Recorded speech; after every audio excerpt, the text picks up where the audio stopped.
वक्ष्ये प्रह्लादेनोदितं पुरा सर्वरक्षाकरं पुण्यं सर्वोपद्रवनाशनं स्वाहा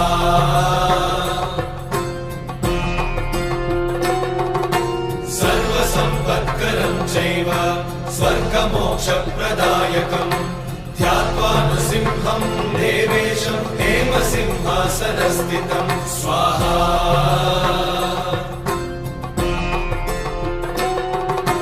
निवृत्तास्यं त्रिनयनं शरदिन्दुसमप्रभं लक्ष्म्यालिङ्गितवामाङ्गं विभूतिनिरुपाश्रितं स्वाहा